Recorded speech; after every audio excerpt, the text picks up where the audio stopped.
Bonsoir à tous. Excusez-nous du retard, petit problème technique, les aléas du direct, c'est ce qu'on dit.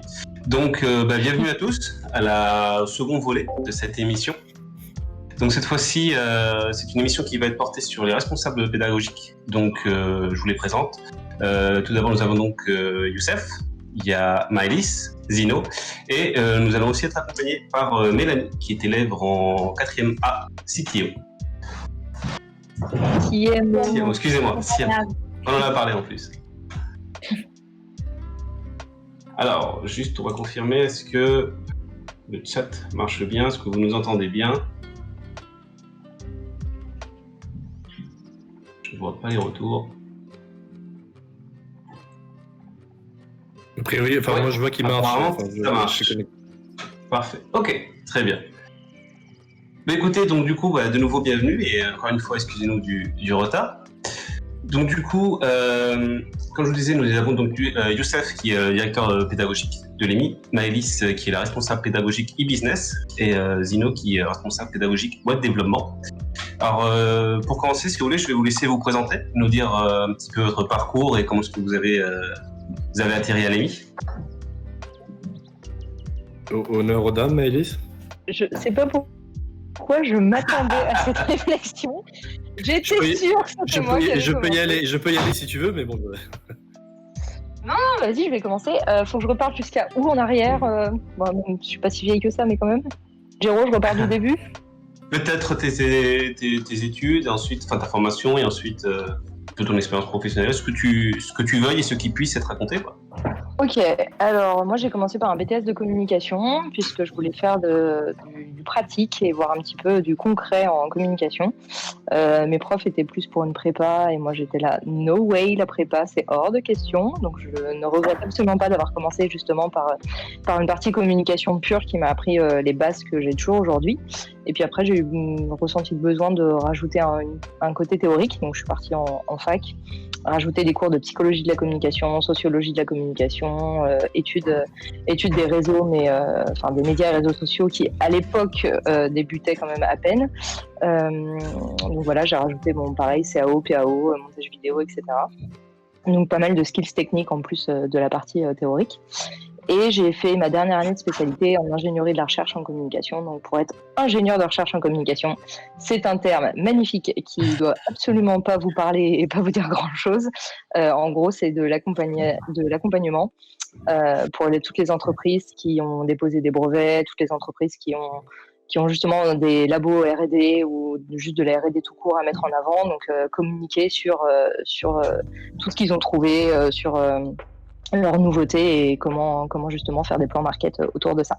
Donc voilà, ça c'est ma spécialité au niveau des études.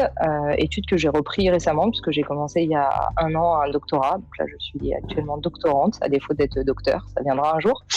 Doctorante en mutation technologique et agilité dans une université. T'avais un peu de temps libre en fait. Un peu quoi, tu m'as dit? T'avais un peu de temps libre, donc du coup... C'est ça, c'est exactement ça. J'ai réussi à libérer une demi-heure par jour. Je me suis dit, qu'est-ce que je vais faire de tout ce temps? Franchement, go pour un doctorat.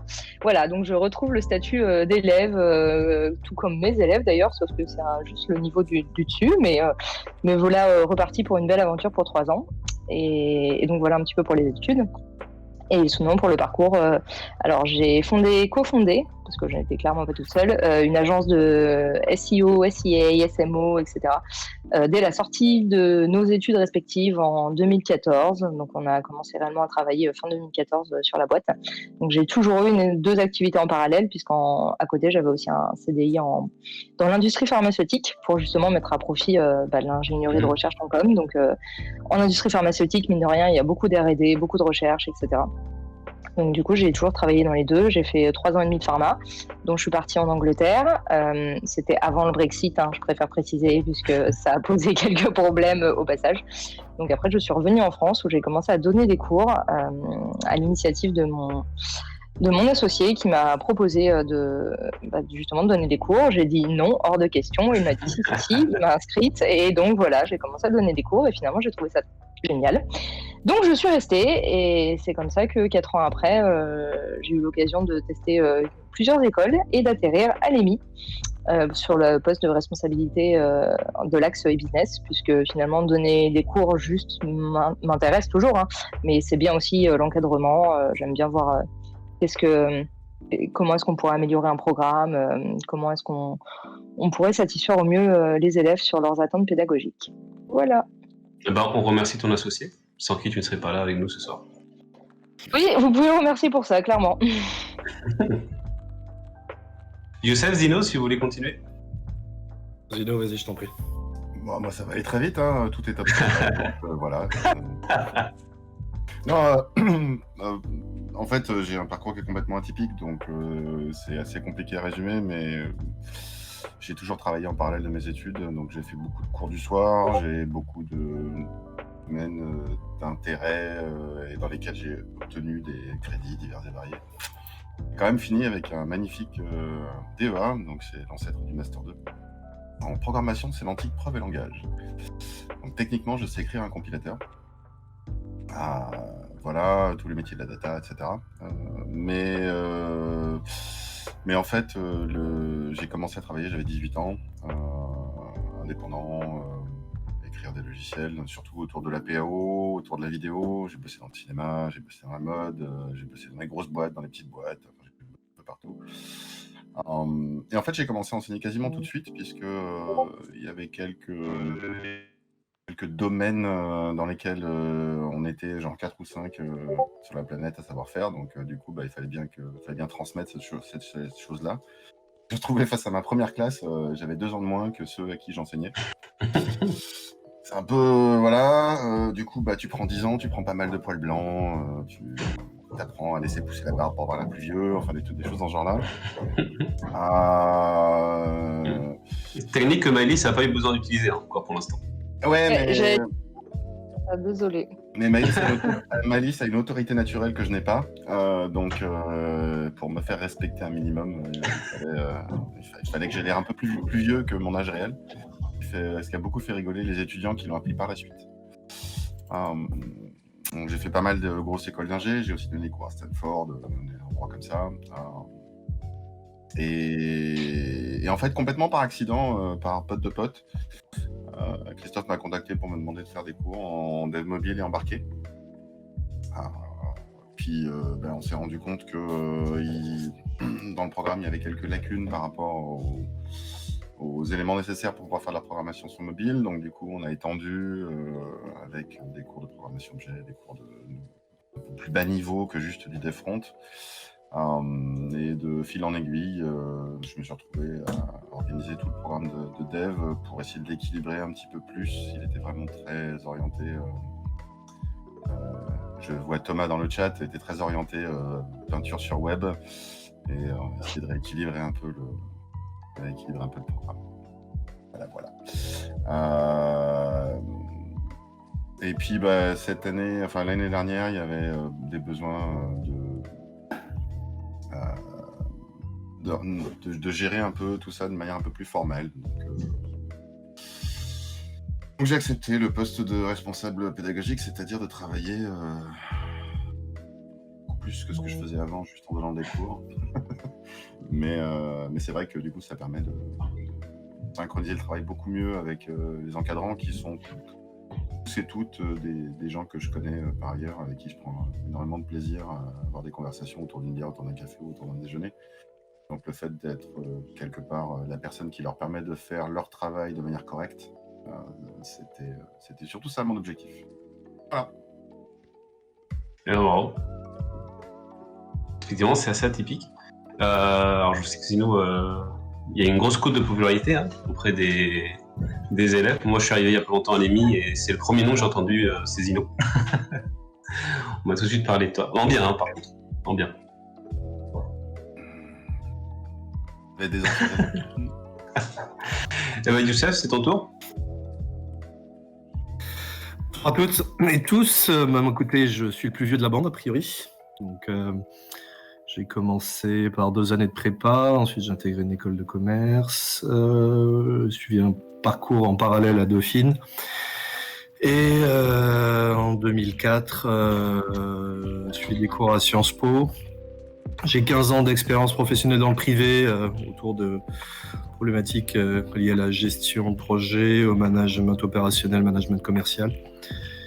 Et en 2016, j'ai eu l'opportunité de coacher un certain nombre d'étudiants sur des cas fils rouges. Donc, ce sont des projets sur plusieurs mois avec un vrai client et des besoins adressés. Donc, c'est comme ça que je suis arrivé dans l'enseignement.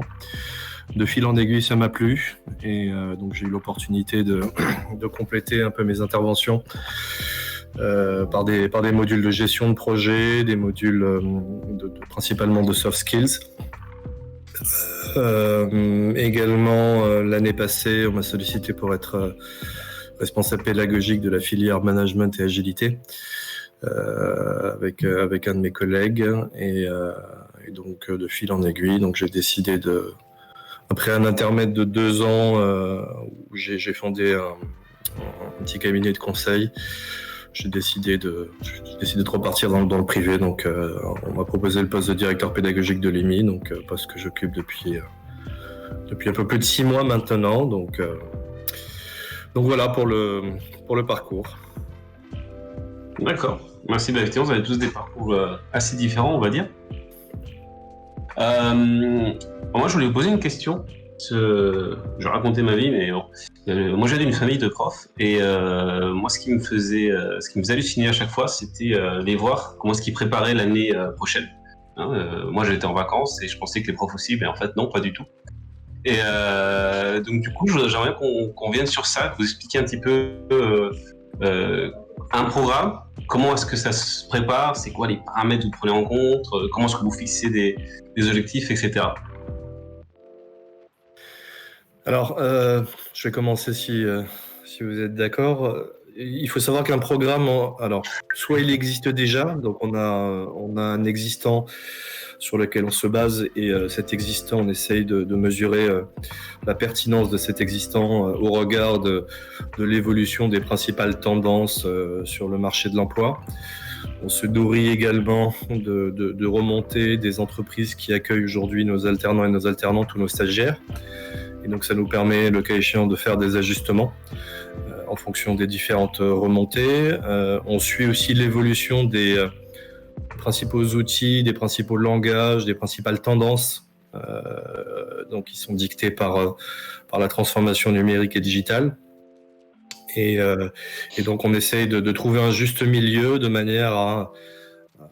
Et dans la mesure où on a tous et toutes des expériences en entreprise, on sait quels sont les codes qu'on doit retrouver en entreprise, et on essaie de faire un mix, et justement pour arriver à tenir compte des besoins in fine de l'ensemble des entreprises partenaires et clientes, et faire en sorte que les programmes qu'on développe permettent à l'ensemble de nos étudiants de se retrouver le jour J à la fin de leur bachelor ou à la fin de leur master comme disposant de l'ensemble des compétences et des codes qui leur permettront de faciliter leur intégration dans le monde professionnel et d'être des personnes compétentes le jour J. Donc, il y a un gros travail d'ingénierie qui a lieu notamment en début de chaque année civile, où on fait le point sur ce qui a bien marché, ce qui mérite des ajustements.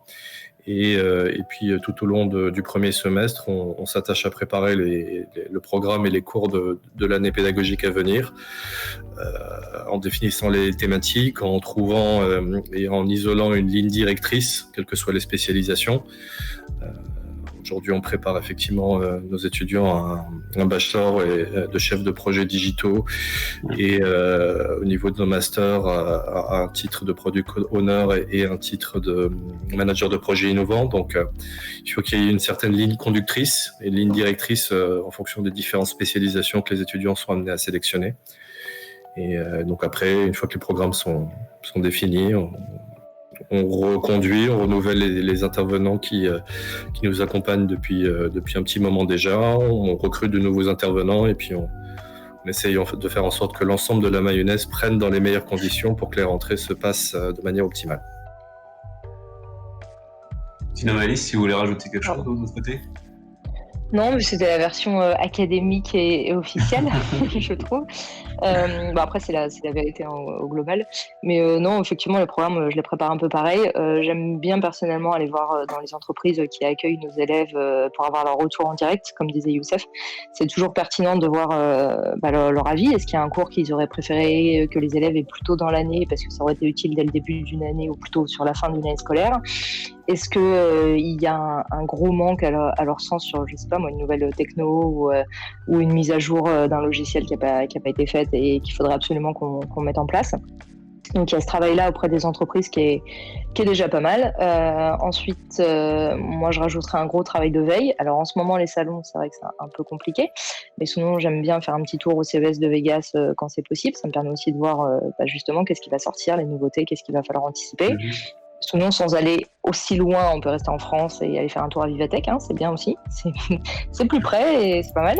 Et ensuite, de par mon activité à côté, dans le cadre privé avec l'agence ou avec une auto-entreprise ou avec une start-up, peu importe, j'arrive aussi à savoir quelles sont les demandes, les besoins des clients, les besoins des annonceurs sur le marché. Et du coup, j'essaie d'adapter le programme le plus aisément possible pour que les élèves aient ces skills en sortant.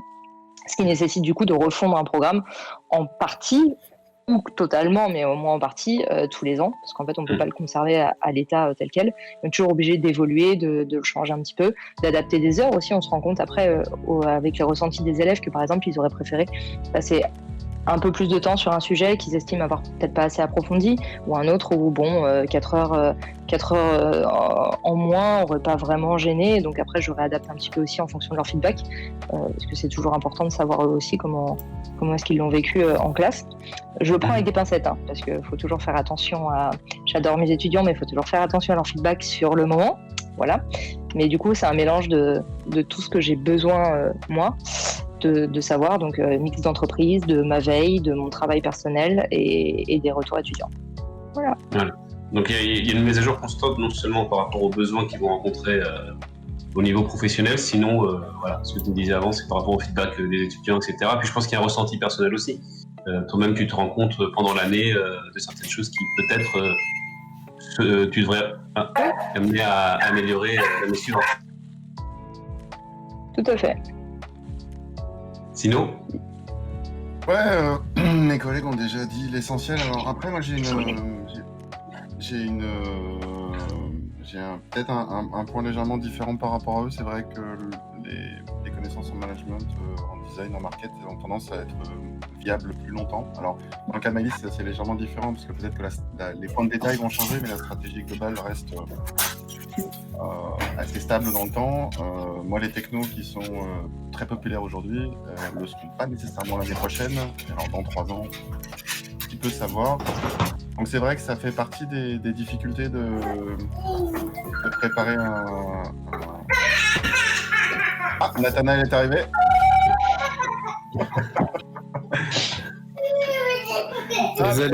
Oui, plaide coupable. Tu peux plaider coupable. Les aléas du direct, ça va bientôt se passer.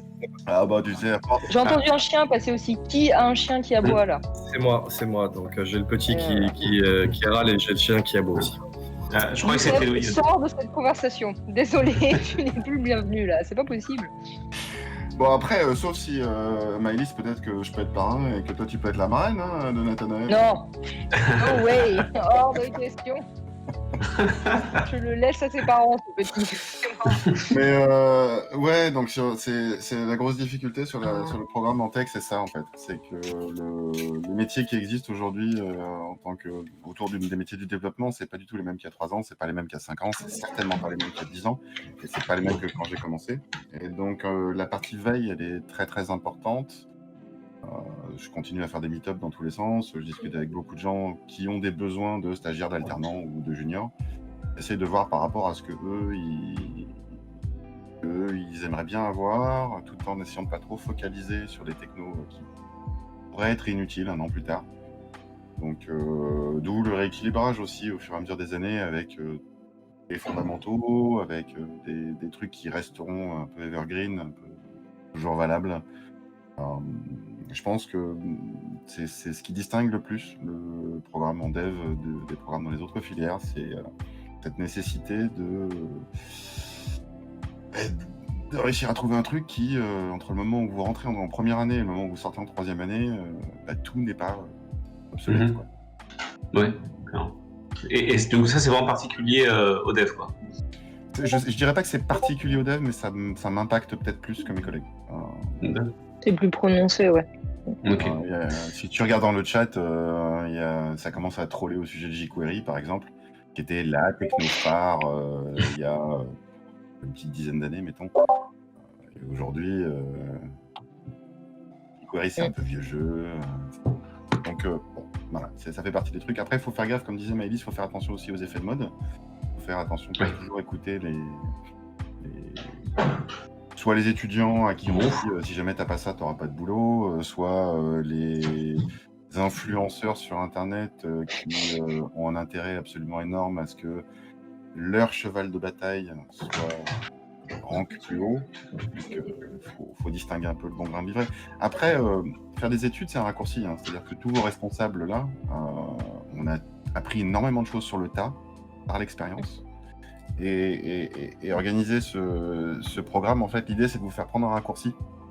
C'est-à-dire de vous mettre en face de gens qui vont pouvoir vous enseigner ce que nous, on a dû apprendre sur le terrain, pas lors de nos études. D'accord. Et justement, en parlant du terrain, donc, est-ce que ce serait possible, parce que j'imagine, je sais pas si tu n'as pas forcément uniquement des élèves, tu as peut-être des parents, il y a aussi des personnes qui veulent connaître l'EMI ou qui veulent se lancer un peu dans les études du web. Est-ce que vous pourriez un petit peu décrire rapidement les métiers auxquels vous formez? Genre les étudiants qui sont avec vous, demain, ils vont pouvoir travailler dans quel type de métier? Tous. Oui, tous. Nous, je les ai Boulanger pas. aussi. Bah, on sait jamais, il y en a qui ont des passions, j'en connais. Il y en a une en année 4 qui est apparemment très bonne en pâtisserie, donc qui sait. L'objectif, c'est très clairement de leur donner les outils et les compétences nécessaires à appréhender n'importe laquelle des problématiques et des enjeux liés au digital, notamment la transformation digitale. Alors effectivement, certains des étudiants ont des spécialisations plus axées sur le web développement, sur la partie business et sur la partie interactive design. Mais de manière globale, ce sont des chefs de projet digitaux pour la partie bachelor et donc ce sont des managers de projets innovants ou des product owners pour les titres master. Donc c'est être capable d'appréhender toutes les facettes et toutes les dimensions liées à la partie digitale, que ce soit sous un aspect exécution, notamment pour la partie bachelor, et un peu plus stratégique au niveau master. Ouais, la réponse sérieuse, c'est effectivement ça. C'est-à-dire qu'en théorie, alors, c'est vrai que c'est surtout une question d'échelle, en fait. Ce que dit Youssef sur la partie gestion de projet, c'est l'exercice d'équilibre. C'est que ce qu'on aimerait bien, c'est que ceux qui ont envie de monter une structure, avec une PME ou une TPE, ou être indépendant, puissent le faire. Et ceux qui veulent rejoindre une structure plus grosse puissent avoir un poste avec des responsabilités qui correspondent à leurs préférences en matière de spé. Après, encore une fois, il ne faut pas oublier que un des objectifs aussi, c'est d'apprendre à apprendre. Donc, dans le fond, encore une fois, on l'a tous vécu, le contenu du cours est la partie la plus importante, même si elle est fondamentale, la partie la plus importante de ce que vous apprenez quand vous faites une formation en 3 ans ou en 5 ans. C'est une méthodologie, c'est une façon de voir les choses, c'est une façon de poser des questions, une façon d'interagir avec les gens. Des connaissances techniques aussi pour être opérationnel le plus rapidement possible. Mais c'est un mélange de tout ça et pas seulement le contenu des slides des différents cours dans lesquels vous allez, quoi. Je suis totalement d'accord. Moi, donner des noms de métiers, je sais qu'aux portes ouvertes, quand on a le droit d'être ouvert, souvent on a des questions des parents qui nous demandent justement est-ce que vous pouvez citer des métiers? Et oui, je peux en citer, bien sûr. Votre enfant, il pourrait être chef de projet digital classique, il pourrait être traffic manager, il pourrait être Key Success Officer. Enfin, je pourrais sortir des tonnes de noms à moitié en anglais en plus. Mais en fait, ça veut tout dire et rien dire, in fine. Et c'est plutôt les compétences qu'il va mettre en œuvre et qu'est-ce qu'il fera au sein de l'entreprise qui réellement définira son poste. Et surtout que des jobs comme ça n'existeront peut-être plus dans 2 ans simplement parce que le nom aura évolué. Donc en fait, se fixer sur un intitulé pur, Je trouve ça dommage parce qu'on fait trop un focus sur un point particulier plutôt que sur le global et les compétences qu'on va acquérir.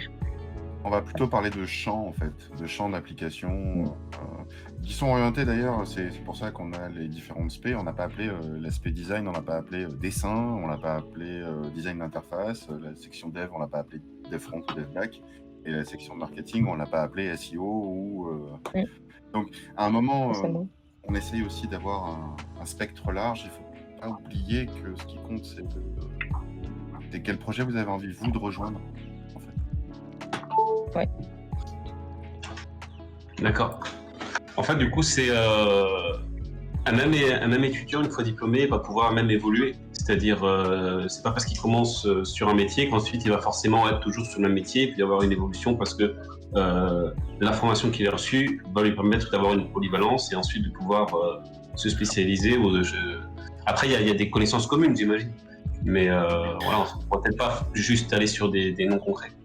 On a à l'instant T un peu plus de 500 alumni et la dernière enquête d'employabilité donc qui sera disponible dans quelques jours montre que nos diplômés sont sur des postes en moyenne à assez forte valeur ajoutée et avec un niveau de responsabilité qui n'était pas quand je dis qu'il n'était pas prévu à la base, qui en gros, supérieur aux attentes. Supérieur aux attentes, c'est-à-dire qu'ils ont démontré les capacités effectivement de pouvoir encadrer des compétences différentes et donc ils ont des postes de manager, de chef de projet senior qui leur permettent justement de pouvoir faire et aider à faire au lieu de faire. Donc c'est plutôt un signal très positif de la part de nos diplômés. Ouais, du coup, et sur les 500 un peu d'alumni, j'ai vu je vais y arriver, l'enquête d'employabilité, décidément, il y a quelques jours, et effectivement, sur les 500 alumni, il me semble que si on a répertorié entre 250 et 300 postes différents en intitulé. Donc, pour vous dire à quel point le scope est assez large. Voilà. Plus des métiers qui sont amenés à... Des métiers qui sont amenés à être créés, à évoluer, à créer. Ouais. Bien sûr. Si vous voulez, on va répondre à quelques questions dans le chat. Vas-y. Alors, waouh, on commence avec les pseudos bizarres. Buxa... Attendez, est-ce que c'est pas un troll? Non, alors, La Chèvre, on va le laisser dans La Chèvre, qui nous demande quel est l'avantage de venir à l'EMI vu qu'on peut tout apprendre sur Internet. Ben, c'est la réponse qu'on a faite juste avant. Exactement. C'est-à-dire qu'en fait, si vous allez à l'école pour un contenu, n'est pas à l'école. Effectivement, vous pouvez acheter des livres sur plein de sujets, vous pouvez acheter des formations en vidéo, même si ça vous amuse, ou en audiobook. Alors après, sans rentrer dans des détails compliqués, c'est plutôt Maëlys, la spécialiste de la psychologie, mais on sait très bien qu'on apprend mieux à plusieurs. On sait très bien qu'on apprend mieux dans un contexte de classe où on peut tourner la tête quand on galère sur un sujet, voir que la personne à côté galère aussi, ou au contraire qu'elle s'en sort, donc peut-être qu'on ne devrait pas. On a en face de nous un intervenant qui peut répondre à des questions, qui peut détecter si on est en panne sur un projet ou sur un TP, ce qui veut dire que en fait on va dans une école pour toutes les interactions humaines en réalité. Alors en ce moment c'est un peu compliqué. Oui, puis c'est la motivation globale, effectivement, comme tu dis, Zeno, de voir les autres travailler aussi, de travailler ensemble, en groupe, de rencontrer des gens. C'est le réseau qui se crée aussi tout court. Et puis, de toute façon, on retient mieux quand on vit l'instant plutôt que quand on fixe un écran. Et c'est vrai que fixer un écran, on perd énormément d'informations importantes, alors que quand on est en cours, même si, bon, on n'est pas à 100% attentif tout le temps parce qu'un être humain a du mal à faire 4 heures d'affilée d'attention, de toute façon, on va retenir plus. On l'aura vu, on l'aura entendu, on va en reparler après, donc du coup on aura un meilleur taux de retour là-dessus. Mais de toute façon on le voit là maintenant en période de confinement qu'à travers les écrans c'est pas pareil qu'en IRL quoi. On a pour compléter ce qui vient d'être dit, on a une spécificité aussi à l'EMI, c'est qu'on a une centaine d'intervenants qui nous accompagnent pour nos étudiants et ce sont exclusivement des professionnels. Donc l'avantage aussi de rejoindre l'EMI, c'est de pouvoir au-delà de de créer son réseau et de pouvoir interagir avec ses camarades, etc. C'est de pouvoir interagir avec des vrais professionnels qui, eux, sont directement dans les projets au quotidien. Et donc ça, c'est quelque chose de très très important qui ne se retrouve pas par ailleurs dans toutes les écoles et qu'on attache aussi à valoriser. Et l'avantage aussi de pouvoir côtoyer ces 98 intervenants, c'est de pouvoir aussi se montrer, pouvoir décrocher potentiellement des stages, des alternances directement auprès de ces personnes, auprès de leurs réseaux respectifs. Oui, il y a une création de réseau qui est importante de toute façon. Puis encore une fois, le réseau, c'est pour plus tard, c'est toujours avec nos étudiants, c'est toujours compliqué de penser à investissement, mais en fait l'éducation c'est investissement. Ouais. Donc, je sais bien, on est tous immortels et de toute façon le futur n'existe pas, mais à un moment on va devoir travailler et tout ce qu'on aura, les gens qu'on aura rencontrés pendant les études, on les recroisera plus tard, que ce soit les profs ou les élèves. Donc ça c'est l'aspect réseau. Et puis on se souviendra aussi plus tard, demandez aux alumni, on se souvient plus tard des tips qu'on pu vous donner un intervenant sur la façon de gérer un client, sur ce type de projet, tu vas pas trop vite. Et ça arrive au détour d'une conversation, c'est pas planifié, c'est pas un contenu. C'est l'expérience et le contact humain et animal. Attendez. Je suis pas le seul, hein. Je suis pas le seul à te déranger. Hein. Oui, je disais, donc il y a le contact humain, c'est ça, tu dis, c'est des contacts, c'est des conseils, des conversations, et c'est des trucs qui après, on retrouve des années plus tard, et on se retrouve dans cette situation, on dit, ah ouais, un tel, on en avait parlé, etc. Et voilà. Et puis, ça peut aussi être de la bienveillance, par exemple. Si on est en cours et on bloque sur une situation, on pourrait derrière un écran et dire j'y arrive pas, tant pis, je passe à autre chose ou autre. Alors que là, avec un intervenant qui va être derrière et va nous soutenir, on va plutôt avoir tendance à s'accrocher, à persévérer et in fine à y arriver. Alors que tout seul, c'est beaucoup plus difficile de se motiver en fait. Et puis vous avez les workshops, hein, les workshops qui sont des semaines ou un certain nombre de jours limités où vous travaillez en équipe. Bon, là, en l'occurrence, ce sont des workshops qui sont virtuels, mais il y a 2 semaines, Zino s'est occupé d'une classe où ils étaient répartis en groupe de 4 ou 5 personnes sur une problématique, je crois que c'était du machine learning. Ça a plutôt bien fonctionné à distance et donc l'avantage aussi, c'est que au-delà de l'aspect j'assiste à un cours, j'ai la possibilité de pouvoir profiter d'un certain nombre de ressources aussi, de pouvoir travailler en équipe, de pouvoir assister à des masterclass. On a l'habitude, et je sais que Zino est spécialiste en la matière, de faire venir des sommités sur un certain nombre de problématiques dans un cours pour pouvoir échanger avec lui, etc. Donc tout ça, ce sont des éléments qu'on n'a pas forcément directement sur Internet. Moi, je voulais poser une question. On a parlé avant de psychologie. Jusqu'à quel point elle est importante dans la méthodologie que vous appliquez? Parce qu'effectivement, avant on a parlé de la création de programmes, donc ça on va dire c'est la partie théorique qu'on met sur le papier, mais une fois qu'on est sur le front avec je sais pas, une vingtaine, trentaine de personnalités différentes, quelles sont vos techniques à vous, vraiment en tant qu'intervenant, non pas au niveau de responsable de pédagogie, mais vraiment intervenant face aux étudiants? Oulala. Donner un cours, c'est pas du tai chi, c'est pas des katas de karaté, c'est plus du judo et de l'aïkido. C'est-à-dire qu'il faut utiliser les forces et les faiblesses de la classe pour les emmener là où tu veux. Donc ça veut dire essentiellement la grosse difficulté, c'est comprendre pourquoi ils sont coincés. Et en fait, on a un peu un rôle de médecin. On arrive au travers de la parole à deviner ce qui va pas chez la personne. Et c'est probablement la partie la plus difficile pour les nouveaux. On a tous les ans, on a des nouveaux intervenants qui découvrent le fait de donner des cours. Et c'est la partie que tout le monde trouve la plus difficile. Et je comprends pas pourquoi tu bloques sur ce truc qui est évident. Et ça, c'est quelque chose qu'il faut dépasser. Et ça veut dire qu'il faut être capable de se mettre à la place de l'étudiant, essayer de comprendre si c'est... Quelquefois, c'est de la mauvaise volonté, mais la plupart du temps, c'est pas le cas. faut apprendre à poser les bonnes questions en fait pour extraire le. On est plus dans extraire la vérité, dans un boulot d'enquête, d'interview, que dans de la psychologie pure et dure de savoir ce qui va pas dans ta tête parce que t'as pas compris ce que c'est qu'une variable. Ça, c'est pas utile. On a un élément qui est fondamental. On parle de génération, baby boomer, X, Y, Z, alpha, bêta, machin.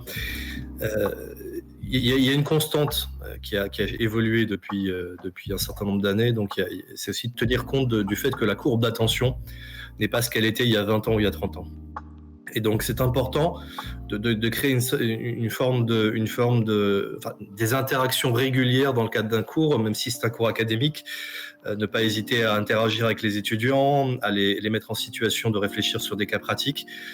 Mais surtout, si on envisage un cours académique avec pendant 2 heures, je débite des slides et derrière, il n'y a aucune interaction, l'étudiant n'en ressortira pas grand-chose. Il aura plus l'impression d'avoir perdu ces 2 ans, ces 2 heures.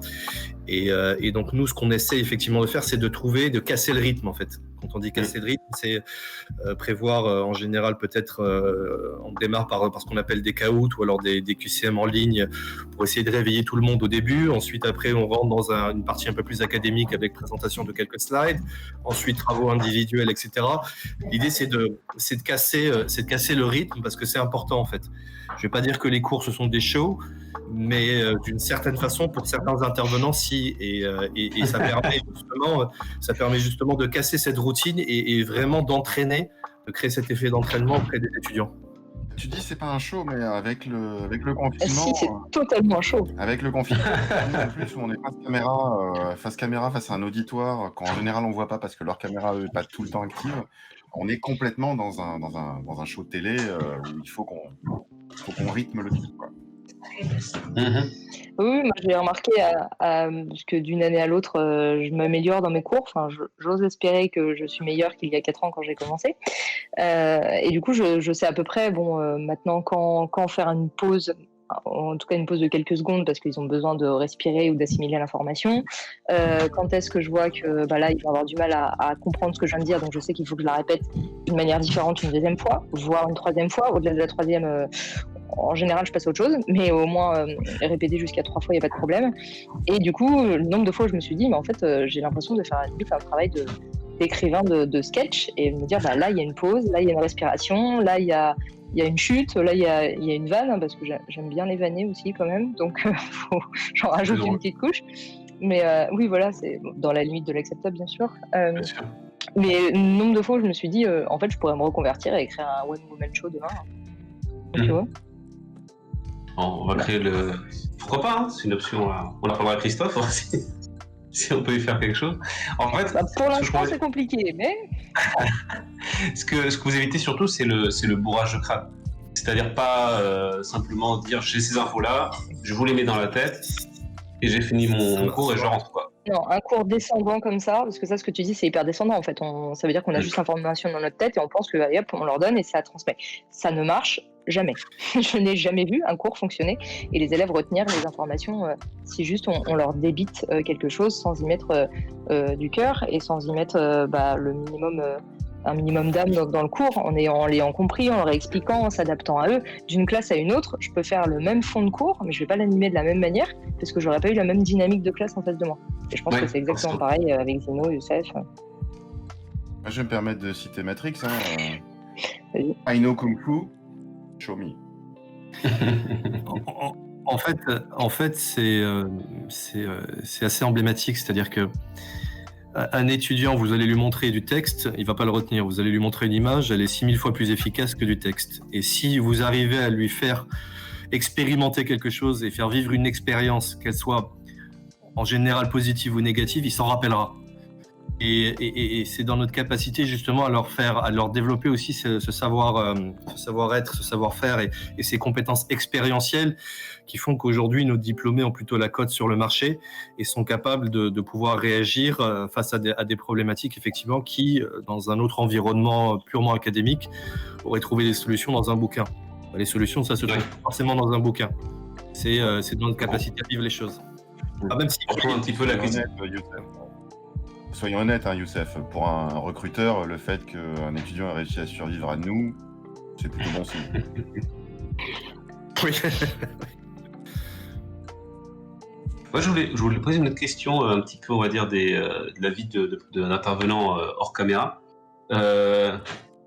Vous, donc, le parcours a été fait, le cours est donné. On éteint les PC, on sort de la salle. Les élèves passent à un autre cours ou passent à autre chose. Mais vous, quel est le travail de l'ombre, on va dire, de l'intervenant que les élèves ne voient pas? Qui se lance. Ouais, bah, je peux y aller. Alors,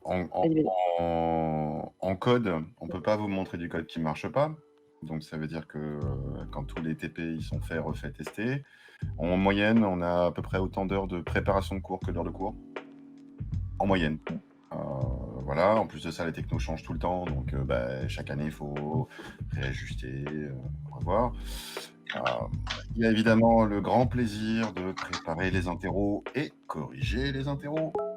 Ça prend un temps phénoménal aussi. Et puis en plus de ça, quand on est responsable pédagogique, il y a évidemment toute la partie coordination, donc coordination entre nous. On passe beaucoup de temps à se parler, à essayer de voir, prendre le meilleur chez les autres, comment est-ce qu'on peut corriger des problèmes dans notre SP à nous. Et puis avec nos intervenants, encore une fois, parce que des fois c'est la première fois qu'ils enseignent, des fois il y a un truc qui s'est passé qu'il faut gérer, des fois ils ont juste besoin de parler, tout simplement. Donc voilà, en règle générale, donc c'est à peu près 2 fois le temps de préparation, 2 fois le temps autour du cours pour faire un cours. Quand tu es responsable pédagogique, c'est 1 ou 2 heures par cours, par semaine, quoi. Ouais, je suis assez d'accord avec le temps comme ça. Effectivement, il faut à peu près doubler par rapport à notre temps de cours. Les corrections sont longues, d'autant plus qu'on essaie de faire les choses bien et de donner des retours pertinents et complets. Donc, si je me contentais d'une ligne bien, très bien, à changer, aucun intérêt pour faire progresser les élèves. Donc, j'essaie de faire des commentaires hyper structurés. Et je sais très bien que je suis absolument pas la seule et qu'on essaie tous de tendre vers ça. Donc, c'est vrai que ça, c'est long. La préparation du cours, anticiper les questions pièges que peuvent nous poser les élèves pour être sûr qu'on est vraiment à jour et qu'on a lu, je sais pas, le dernier article sorti hier, voilà, par exemple. Et ça m'arrive quand même très souvent. Donc, mine de rien, ça fait un gros travail de veille en plus à faire. Et effectivement, je suis d'accord avec Dino, on a déjà la coordination entre nous. Mine de rien, on passe beaucoup de temps à parler, à avoir les ressentis de chacun en fonction des spécialités, des cours qu'il y a eu, du programme qu'on a mis en place, des interactions qu'on pourrait éventuellement améliorer entre nous ou mettre plus en place selon nos spé. Donc il y a ce travail-là. Et puis après, il y a les intervenants à briefer et souvent les intervenants, vous vous en rendez peut-être pas compte en tant qu'élève, mais ils sont généralement tout aussi stressés que vous par les cours et ils ont à cœur de bien faire. Donc ils aiment avoir le plus d'éléments possible, connaître les objectifs de vos cours, connaître un petit peu le déroulé, qu'est-ce que nous on attend aussi en tant qu'école, parce qu'on a quand même des process qualité à respecter, donc on va leur demander aussi des barèmes avec sur les questions, on va leur demander éventuellement des sujets de partiel disséqués en plusieurs parties en fonction des travaux faits, on va leur demander éventuellement d'adapter le cours avec nous en fonction des retours que les élèves ont faits, en fonction du niveau de difficulté observé. Donc, il y a vraiment tout ce travail d'ajustement, de réassurance à faire avec eux au quotidien. Et du coup, je parle très, très souvent à mes intervenants. Et je sais que c'est exactement pareil dans les autres aspects. Dans le chat, ils nous disent que les commentaires de Maëlys, il n'y a rien de plus gratifiant. Mais c'est parce que je leur lâche des pavés. Ils ont l'habitude. Je pense qu'il y a un élément important à rappeler, c'est que ce métier, on le fait par passion. On est une bande de passionnés. Et je pense qu'une bonne partie de nos intervenants aussi ont ce côté altruiste. Et dans la façon dont ils envisagent les choses, c'est de donner des connaissances, de partager des connaissances. Et c'est vrai que quand on a la chance de pouvoir suivre des étudiants du bachelor 1 à un bachelor 3, voire à un master 1, un master 2, on les voit évoluer, on les voit grandir. Et il y a une certaine forme aussi de fierté dans cet accompagnement parce qu'on les voit évoluer et il n'y a pas plus gratifiant que de voir effectivement ces commentaires par rapport à Maëlys, par rapport à Mais quand même, je suis contente là. Tu vois mon smile. Non mais oui, mais c'est ça, c'est aussi pour ça qu'on fait ce métier. C'est quand au final, on retrouve parfois des étudiants qui étaient peut-être un peu vindicatifs pendant les cours, mais qui 3 ou 4 ans après, on garde contact avec eux et nous disent finalement, vous aviez peut-être pas raison sur tout, mais sur un certain nombre de choses, et on vous remercie parce que vous nous avez bien préparés. Et ça, c'est, enfin, à titre personnel, je pense qu'il n'y a rien de plus valorisant, et je pense que c'est pareil aussi pour Maëlys et pour Zino. C'est aussi pour ça qu'on fait ce métier. Oui, en général, les remerciements ils viennent après. Mais c'est pas grave. Encore une fois, les alumni, ça nous fait toujours plaisir de recevoir un petit mail disant j'ai décroché tel boulot, ou on croise quelqu'un dans la rue. Moi, l'autre soir, là, il y a quelqu'un qui est venu pour voir un voisin, et il s'avère que c'était un ancien élève à moi. Et il me dit oh là là, je ne m'attendais pas à te trouver ici, c'est normal. Et il m'a raconté ce qu'il avait fait, et effectivement, il faisait partie de ces personnes qui râlaient parce que trop de devoirs, trop d'attentes, c'est trop dur, etc., etc. Et puis il m'a dit après, le truc c'est qu'une fois que je suis arrivé dans le monde professionnel, je me suis baladé parce que j'étais suffisamment préparé, il n'y avait pas Ce qui était prêt, ouais. Et ça, c'est comme beaucoup de matières, on a tous vécu ça au collège, au lycée. Hein. Il y avait des matières où on disait la barbe, pourquoi est-ce qu'on m'apprend ça, ça sert à rien. Et puis dès qu'on bosse, on se rend compte qu'en fait, si, c'est utile, parce que votre cours d'histoire géo, il vous a préparé à comprendre si vous bossez à l'international un jour, il vous a préparé à ça aussi. Votre cours de philo vous a appris à poser les bonnes questions et essayer d'avoir une réponse un peu plus détaillée que juste oui ou non. Le cours de maths, je sais que c'est un sujet hyper sensible. Le cours de maths, il est indispensable.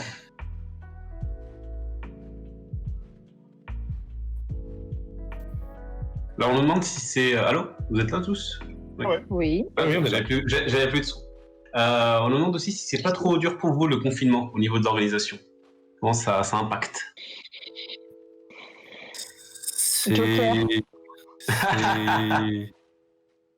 C'est quelque chose qu'on n'a jamais affronté, enfin, même s'il y a eu le premier confinement, donc effectivement ça suppose plus de travail qu'en présentiel.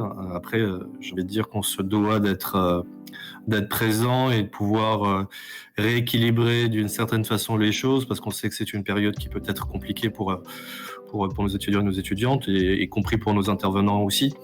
Donc voilà, on essaie de maximiser et de multiplier les interactions potentielles. On essaye encore une fois de prévoir des plages horaires où on a la possibilité d'échanger dans un cadre peut-être un peu moins officiel, un peu moins solennel. On invite tous ceux et celles qui rencontrent des difficultés à se faire connaître.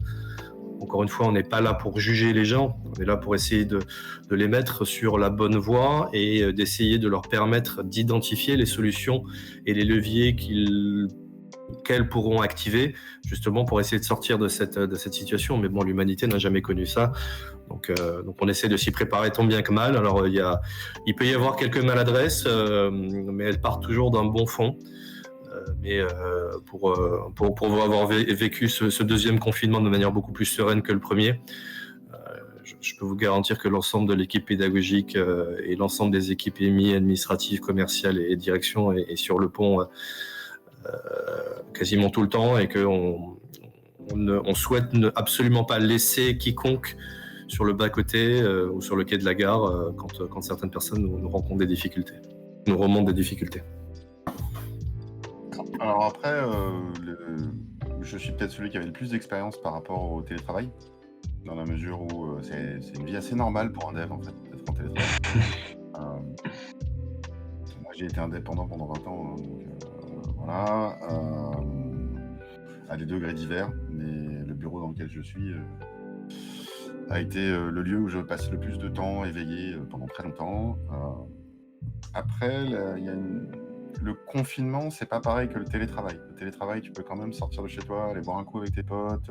Si jamais il y a un problème avec un client ou avec un élève ou avec un intervenant, on pouvait toujours aller dire bon bah voilà, on se retrouve au troquet du coin, on va vous donner un rendez-vous en physique, on en cause, on discute et il n'y a pas de problème. Alors que là, c'est vrai que la différence majeure, c'est qu'il faut compartimenter beaucoup plus. Il y a des choses parce qu'on est fatigué, parce qu'on n'a pas tous les gestes. Ce qu'on disait tout à l'heure sur les cours, hein, quand on est un élève qui est perdu,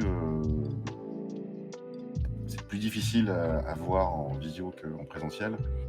Donc toutes ces techniques en fait d'essayer de détecter les subtilités dans la conversation, c'est un truc qui s'apprend pas vite. Et même quelqu'un qui a énormément d'expérience de la visio ou du télétravail comme moi, le confinement, en fait, tu te rends compte que le fait de télétravailler et le fait d'être confiné, c'est pas tout à fait la même chose. Effectivement, je pense dans les premiers points qu'on a remarqués, c'était notamment déjà en tant qu'intervenant, on accélère le débit de parole en cours. Alors pour ceux qui me connaissent, perso, j'ai déjà un débit de parole qui est très costaud. Mais alors en période de confinement, c'est encore pire. J'ai l'impression que je parle 2 fois plus vite et du coup le cours se déroule encore plus vite. Et résultat, les élèves parfois ils ont l'impression que ça a été trop vite, hein, à juste titre d'ailleurs, et qu'il faudrait revenir sur d'autres points, etc. Et on n'a pas ces problèmes en cours, tout simplement parce qu'en fait ça se lit dans les yeux de quelqu'un quand la personne nous a compris ou nous a pas compris. Nous a pas compris plutôt. Donc c'est vrai que là, faut réadapter, faut vraiment reposer plusieurs fois la question. Et parfois, toutes les 2 minutes, je suis là, c'est bon, vous suivez, vous avez compris. Et le but, c'est pas du tout d'embêter les élèves en question, hein, c'est vraiment juste de m'assurer que le déroulé est correct et que tout le monde a bien suivi les étapes une par une pour arriver au bout. Et ça, on a dû l'adapter très très vite. Les conditions des évaluations aussi ont dû être adaptées, puisqu'on faire des présentations orales en visio, c'est pas la même chose. Pareil, des épreuves papier où normalement il faut pas toucher son ordinateur, là c'est un peu compliqué. Donc il y en avait pas beaucoup, mais il y en avait quelques-unes, donc il a fallu changer pour ces intervenants-là. Je pense qu'on l'a fait le plus rapidement possible et du mieux qu'on a pu. N'oubliez pas non plus que oui, vous êtes confinés, mais du coup nous aussi. Donc on a essayé de faire au mieux avec les conditions. Et après, sinon pour le moral, oui, on essaie d'être présent le plus possible pour les élèves. Si vous avez des questions, je pense qu'on a montré notre grande disponibilité ces derniers mois. Et j'espère que ça a suffi et qu'il n'y en a pas qui sont restés sur la touche sans oser nous le dire. Et puis après, mentalement, se projeter. Personnellement, je dois avoir un appart plus petit que certains élèves, donc je pense que me projeter à leur place, il n'y avait pas trop de problème de ce côté-là. Et si je vous mets au défi de... Vas-y. Il faut pas oublier un truc. Dans un cours en visio, en fait, pour l'élève, la relation, elle est one-to-one. C'est-à-dire que dans leur tête à eux, ils sont en dialogue avec le prof. Pour nous, profs, le dialogue, il est en one-to-many. C'est-à-dire que nous, ce qu'on dit, il y a 30 personnes. Vous, ce que vous nous dites, vous le dites à une personne. Donc la symétrie de la relation, elle est compliquée à gérer. Je vais vous poser une question. Vas-y, je réagissais au chat en même temps. Effectivement, depuis que vous mettez les caméras, c'est mieux, mais toutes les classes ne mettent pas leurs caméras. Donc, mention spéciale aux 2 AI qui se reconnaîtront, qui font les meilleurs fonds qu'on puisse imaginer, et les meilleures têtes aussi qu'on puisse imaginer parfois sur la visio. Et puis, il y a les autres qu'on voit un petit peu moins et qu'on aimerait bien voir aussi. Beaucoup les autres. Il y a un peu de troll au niveau des... Il y a beaucoup de trolls, oui. Bon, après, c'est marrant, ça donne une ambiance un peu plus conviviale et c'est un peu plus sympa de commencer un cours avec notamment des fonds marrants. Il y en a qui vont chercher des vieilles photos de nous, hein. Ils se reconnaîtront aussi. Et c'est quand même plus sympa, même pour nous, que de fixer un ordinateur. Enfin, je sais que les premiers mois du confinement, mars, avril, mai, j'avais l'impression de parler à mon ordinateur toute la journée et d'être complètement schizophrène. Alors qu'en fait, non, il y a des gens derrière qui m'écoutaient. Mais juste fixer un ordi et lui parler pendant 8 heures par jour, c'est terrible. C'est terrible. Je vois que parler de troll et tout ça, ça fait réagir dans le chat. Hein. Là, ils se sont très vite reconnus. Oui, ça c'était sûr. Hein. Très étonnant. Et moi, je vais vous poser une question. Est-ce qu'on pourrait trouver ne serait-ce qu'un aspect positif de cette situation de confinement, mis à part les trolls? Oui, il y en a. Je pense que ça a révélé chez un certain nombre de personnes une envie d'échanger qu'ils n'avaient pas nécessairement avant. Parce que le fait qu'on puisse... on s'est rendu plus disponible aussi, peut-être que ça joue. Et le fait de pouvoir... Moi, je sais que j'ai eu des conversations avec des étudiants qui depuis qu'ils sont à l'école, m'ont pas forcément sollicité. D'accord. Il y a un peu une barrière de timidité qui s'est cassée à travers le virtuel, en fait. Ouais.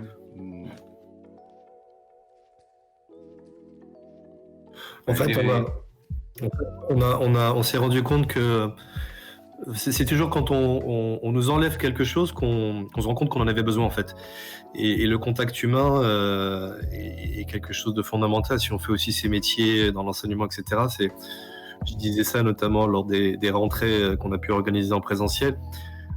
À titre personnel, j'ai jamais été aussi content de pouvoir voir les étudiants en chair et en os pour effectuer les rentrées. Donc il faut savoir aussi que c'est frustrant pour les pédagogues que nous sommes que de ne pas pouvoir vous voir. Et c'est pour ça aussi qu'on insiste pour que vous branchiez vos caméras. Ça permet d'humaniser un peu le rapport et les différentes interactions qu'on peut avoir. Enfin, on reste un animal social, c'est-à-dire que voilà. Je vais pas parler de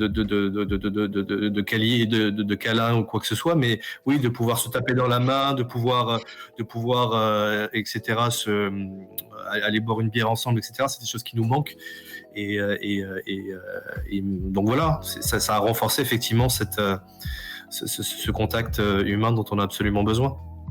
Après, il faut être résilient dans ces situations. On n'a pas le choix. Je pense que là, ce qui est en train d'être fait et qui a été fait depuis le démarrage, je pense, est la bonne chose. En attendant de pouvoir justifier d'une vaccination efficace et d'avoir entre guillemets protégé une partie des populations qui sont plus à risque, il va falloir qu'on soit résilient et qu'on soit tous solidaires dans cette épreuve. C'est exactement le mot qui a été cité dans le chat, solidarité. Et c'est vrai que depuis la première émission, on avait invité les gens à être présents sur le Discord. C'est vrai que moi personnellement, j'ai vu des messages défiler de gens qui posaient des questions. Est-ce que quelqu'un peut m'aider sur ça et des gens qui ont répondu derrière. J'ai vraiment vu une animation beaucoup plus active, on va dire, et vraiment une interaction, une solidarité entre élèves qui souvent étaient peut-être même pas de la même classe, qui peut-être se connaissaient même pas IRL, on va dire, et qui à travers Discord ont pu réussir à s'aider et à se porter besoin. Donc c'était vraiment sympa ça, et je vous félicite à vous tous les élèves d'avoir joué le jeu, et je vous invite à continuer à le faire. Jero, on va te rajouter sur le chat Mattermost, tu verras, ils sont encore plus liés sur le chat et ils se répondent encore plus et ils sont beaucoup plus solidaires dessus. Tu seras très fier d'eux, j'en suis sûr. Mais moi, j'avais vu surtout dans les canaux workshop de Discord, j'avais vu une belle activité. Et ça me fait une transition parfaite parce que justement, je voulais parler des workshops. J'ai pu assister à un des workshops, celui avec Zino. Enfin, oui, c'était top. Donc, je sais pas si vous voulez en parler un petit peu aussi des workshops, ceux qui sont venus, ceux qui sont à venir, des partiels au niveau des élèves, qu'est-ce qu'ils leur attendent un petit peu au coin de l'année 2021. Alors, pas de spoiler sur les sujets, de toute façon. Forcément. Non, le dernier workshop s'est passé de manière vraiment exceptionnelle. C'était très très sympa. Ouais, les élèves ont été vraiment largement à la hauteur de ce qu'on leur a demandé. J'ai fait venir dans le jury des personnes qui ne savaient pas ce dont ils étaient capables et qui m'ont demandé si c'était vraiment des deuxième années. Donc oui, la réponse est oui, c'est vraiment des deuxième années. Donc voilà, mais les notes et les commentaires sont à la hauteur du travail fourni. C'est difficile de faire un workshop à distance. Il n'y a pas de doute sur la question. On est voilà, comme des cours, sauf qu'en fait, le reste de votre équipe compte sur vous, en fait. Donc, si vous flanchez pour une raison X, Y ou Z, c'est l'ensemble du projet qui en pâtit. Donc, c'est tout l'intérêt et tout le stress des workshops, et qu'on est dans une situation qui simule un projet réel. Donc, après, c'est sur 3 jours, sur 5 jours, c'est pas non plus un mois de crunch, mais si vous lisez des interviews de ceux qui viennent de sortir Cyberpunk 2077 et que vous faites une interview sur le dernier workshop, vous allez avoir des similarités. Voilà. Après, voilà, c'est aussi quelque chose sur lequel on travaille. Les workshops, c'est un des trucs à l'école depuis toujours. C'est toujours un plaisir, c'est souvent un plaisir pour les étudiants, c'est toujours un plaisir pour l'équipe encadrante de voir ce que vous êtes capable de faire. Parce qu'un cours, c'est bien, puis ensuite on vous dit maintenant, vous prenez tout ce que vous avez appris et vous essayez de nous faire quelque chose. Et là, on voit des gens qui se révèlent, tout simplement. Sur des... Tu peux noter que le plaisir pour les étudiants, c'est surtout à la fin quand ils peuvent aller dormir après avoir donné Clairement. Oui. C'est surtout que la partie workshop est aussi une des épreuves certifiantes permettant de justifier de l'acquisition des différents blocs de compétences et qu'on prépare des titres de chef de projet digitaux. Alors effectivement, il y a un rôle d'exécutant qui est important et il y a un rôle transversal également, mais on a à l'instant T, on a 5 blocs de compétences et dans le cadre de ces 5 blocs de compétences, les workshops permettent de certifier l'acquisition au nom de certaines compétences, comme la partie conseil ou la partie accompagnement et coordination. Donc, ce sont des événements cruciaux dans la vie d'un étudiant, à juste titre, parce qu'effectivement, ça leur permet d'échanger avec leurs camarades et de travailler en situation professionnelle quasi identique à ce qu'il y aurait dans une entreprise. Et derrière, ça permet effectivement de boucler la boucle en validant l'acquisition ou pas des compétences. Et on peut souligner aussi pour ceux qui cherchent comment remplir leur CV au début, que comme ce sont souvent de vrais projets portés par des entreprises, c'est aussi un bonus, on peut se permettre de les valoriser, de les mettre dans le CV. Donc toujours se servir de ce qu'on fait en classe, mine de rien, ça peut être utile pour votre vie professionnelle. Moi j'étais pas en tant que juré, juste je suis passé par curiosité et un truc qui m'a touché, c'est que moi je vous allez déjà à leur place lorsque je faisais mes études de publicité, il fallait qu'on présente les projets et c'était cette émotion, cette tension, ces nerfs où tu vois que au début ils sont tendus et au fur et à mesure ça devient naturel en fait et ils se découvrent à eux-mêmes et moi je trouve que c'était vraiment beau, c'était vraiment sympa à voir comment une personne qui au tout début pouvait être très très nerveuse et au bout de 2 minutes être complètement lâchée, complètement naturelle et super bien quoi. Et ça c'est vraiment sympa à les voir un petit peu se détendre et s'exprimer comme ils sont quoi. C'était vraiment une expérience très cool. C'est l'objectif en fait. C'est souvent en fait au moment où on leur donne le sujet le lundi matin, ils pensent qu'ils en sont pas capables. Oui. Et en fait, on leur prouve en les laissant faire qu'ils en sont capables. Il n'y a pas de meilleur sentiment. Alors, quand tu termines ta présentation, là c'est une libération. Là tout s'est bien passé, t'as toute l'adrénaline qui redescend, ça c'est vraiment un vrai plaisir, c'est un moment de plaisir. Clairement. Oui. Je vais vous reposer une petite question par rapport à vos métiers d'intervenant, entre autres. Donc suite donc confinement, etc. Comment est-ce que vous voyez le futur du métier d'intervenant? Est-ce que vous pensez que tout ce qu'on est en train de vivre, ça va créer un avant, un après, il y aura des choses qui vont changer? Alors là, si tu demandes le ressenti tout de suite, moi j'ai plutôt l'impression que ça donne encore plus envie aux élèves de venir en vrai et de revoir des vraies classes, des vrais gens, des vraies chaises, des vraies tables.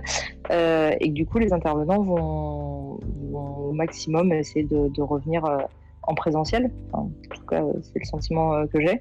Après, l'évolution sur le long terme, est-ce qu'il y aura peut-être plus de cours en blend? Est-ce qu'il y aura plus de remote? Qu'on pourra faire un mix entre moitié en classe, moitié... pas moitié de la classe en classe, moitié des cours en classe, moitié à distance, pour essayer de favoriser aussi l'apprentissage à distance et peut-être le futur télétravail pour les préparer. Ça sera à voir dans les mois à venir. Mais là, je pense que dès qu'on va pouvoir rouvrir, je pense que la priorité de tout le monde, ça va être de revenir en présentiel. Après, dans le domaine du dev, encore une fois, le télétravail, c'est assez classique, mais il n'empêche qu'il y a une demande extrêmement forte depuis toujours, bien avant le confinement, pour des confs, des meet-up, des trucs en général, c'est-à-dire des moments où des professionnels du métier se retrouvent le temps d'une soirée pour apprendre sur un sujet quelconque. Voilà, et en général, un meet-up, c'est deux ou trois petites présentations et ensuite on discute autour d'un café ou d'une bière. Et en fait, il y a l'impression que j'ai, alors après peut-être que c'est aussi la chance de vivre dans une grande métropole et que peut-être que ça biaise clairement le truc, mais il y a une appétence pour ces moments de partage en physique qui n'a fait que monter les dernières années, et le confinement pour moi confirme ça. Alors après, comme disait Maëlys, il y a peut-être un ajustement à faire, et peut-être que effectivement on va aller vers du blend ou vers un peu plus de distanciel, mais je me méfie toujours, je regarde droit dans la caméra pour mes chers petits, je me méfie toujours de l'étudiant qui me dit « moi je préfère être à distance ». Parce qu'en général, je préfère être à distance, ça veut dire j'ai pas envie de me taper les transports. Ok, j'entends, moi non plus. Mais ça veut dire que la personne qui dit ça, elle voit pas les avantages que le présentiel apporte. Et si elle voit pas les avantages que le présentiel apporte, on peut pas discuter d'un système de blend qui permettrait d'avoir à la fois les avantages du présentiel quand c'est utile et les avantages du distanciel quand ça l'est pas. Tant qu'on n'aura pas un peu tiré le bilan de tout ça et qu'il n'y aura pas une maturation sur ces sujets-là, je pense que le curseur sera difficile à ajuster. Enfin, pour compléter ce que dit Maëlys et Zino, c'est aussi une opportunité de se réinventer, et je pense qu'effectivement ces 2 épisodes de confinement vont nous rendre entre guillemets beaucoup plus en phase sur le fait d'assister au cours en présentiel, et sur le fait qu'on a vraiment besoin d'avoir ces interactions en présentiel avec les différents intervenants. Et au-delà de ça, ça permet aussi à certains intervenants qui étaient un petit peu de la vieille école de se remettre en question et d'évoluer, de se dire ok, la pédagogie elle évolue, elle doit tenir compte, comme le disait tout à l'heure Maëlys et Zino, des gaps générationnels qu'il peut y avoir. Je pense que c'est important de tenir compte de ces évolutions-là. On n'enseigne pas de la même façon aujourd'hui qu'il y a 10 ans, et on n'enseignera pas de la même façon dans 2 ans ou dans 3 ans, parce que le monde va à une vitesse assez délirante. Si vous voulez, on va donner parole à Mélanie, qui est là depuis un bon moment. Avec plaisir, c'est très intéressant. C'est vrai que j'ai quelques petites questions, même s'il y en a beaucoup qui ont été abordées et répondues par vous tous. Moi, c'était plus vis-à-vis du Covid. On se pose pas mal de questions entre étudiants, moi aussi personnellement sur certains trucs. Donc moi, j'avais comme question déjà pour les bachelors et les masters qui ont fini leur cursus, comment ça va se passer pour la remise de diplôme, parce que apparemment c'était prévu qu'il y ait quelque chose en présentiel, etc. Et maintenant que les choses ont évolué, c'est vrai qu'on ne sait pas trop comment ça va se passer. Donc, un premier truc. On ne va pas spoiler, mais nous sommes en train de préparer quelque chose. Je n'en dirai pas plus. On est en train de fêter les 10 ans de l'école, il faut marquer le coup. Donc, voilà. Ça va venir petit à petit, on est en mode organisation, donc je n'en dis pas plus, mais on accordera l'importance qu'il faudra à cet événement. Et on sait que c'est important dans la vie d'un étudiant et d'une étudiante. Il n'est évidemment pas question qu'on vous laisse partir sans vous dire au revoir. Ok, cool, ça fait plaisir. On a eu peur un peu, c'est vrai, mais ok, c'est très bien, je suis contente. Mais du coup, concernant, je ne sais pas si vous avez plus d'informations concernant l'ouverture des locaux après les fêtes de Noël et pour l'année 2021. Nous, on se posait la question de quand est-ce qu'on pourrait potentiellement revenir en classe, quand est-ce que ça allait finir cette visio interminable, et voilà. Pour l'instant, effectivement, on avait communiqué sur un retour en présentiel. On avait dit qu'on ferait un point à l'issue des fêtes de fin d'année. À l'instant T, on n'a toujours pas reçu de consigne de la part de notre ministère de tutelle pour savoir quand est-ce qu'on a la possibilité effectivement de redémarrer en présentiel. Sachez d'ores et déjà que pour certains d'entre vous, il y a la possibilité de pouvoir organiser une partie des partiels en présentiel. Donc ça, c'est quelque chose qui est en train d'être envisagé, notamment pour les premières années. Il n'y a rien d'officiel encore une fois. On reviendra vers vous le cas échéant lorsque ce sera fixé. Je pense que de manière pragmatique, il est possible qu'une partie du mois de janvier se passe encore en distanciel, malheureusement, et que un retour pourrait être envisagé. Je dis bien pourrait être envisagé. Je mets énormément d'imparfaits dans cette phrase. Peut-être début février, mais encore une fois, tant que notre ministère de tutelle ne nous aura pas donné les consignes à suivre, on ne pourra pas s'en affranchir. Donc, continuera à être patient.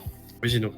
Et n'oubliez pas un truc, hein, c'est pas parce qu'il y a quelqu'un qui dit à la télé quelque chose, que ce soit un journaliste ou même un responsable politique, que c'est traduisible en fait. Parce que donc, quand on a le Premier ministre ou le Président qui fait une annonce, c'est bien, mais derrière, il faut que le ministère prépare un décret, il faut que ce décret soit publié, soit transmis aux écoles, et en général, entre l'annonce et la réalité, il s'écoute quelques jours au minimum. Et après, entre la rumeur et la mise en pratique, c'est encore une autre histoire. Dans le chat, il nous parle de cérémonie Twitch pour la remise de diplôme. Mais non. C'est hors de question. C'est le moment de faire un clip de la tête de Louis, parce que c'est... Excusez-moi. C'est le mien.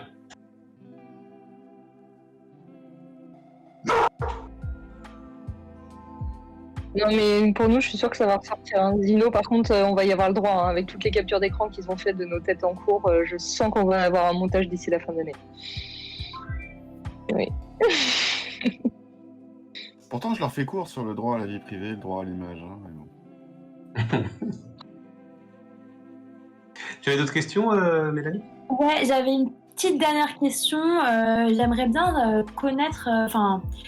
avoir vos conseils concernant les cours, comment tous les étudiants d'ailleurs peuvent être plus productifs, parce que c'est vrai que comme ça a été dit tout à l'heure, c'est compliqué d'avoir, sachant que là nous par exemple les 4A on a 2 semaines d'affilée de cours, où on est 100% sur l'ordi, que même si c'est parfois vivant etc, c'est compliqué de rester accroché pendant 4-8 heures parfois d'affilée, donc je voulais avoir vos conseils pour, arriver à mieux suivre et apprendre au maximum, quoi. Moi, j'en ai qu'un seul, donc après, je laisserai mes collègues parler. J'en ai qu'un seul. Ça va être boire du café. Non, mettez-vous en situation. C'est-à-dire que le matin, si vous alliez en cours, vous prendriez votre douche, vous prendriez le métro et vous iriez, vous roulez pas hors du lit, faites couler un café et vous êtes en place. Il faut qu'il y ait ces transitions-là, qui sont des transitions importantes. Mettez-vous en situation. Et c'est un truc aussi bête. Donc, encore une fois, ça c'est l'expérience de quelqu'un qui travaille à la maison depuis très longtemps. Ton lit, c'est pas le même endroit que l'endroit où tu travailles. Et le simple fait de devoir te lever, faire quelque chose, te déplacer quelque part et ensuite te poser dans un endroit qui visuellement est pas le même, ça change complètement la donne. C'est le seul conseil pratico-pratique que je peux donner. Le conseil de Zino, c'est douchez-vous. Ça aussi.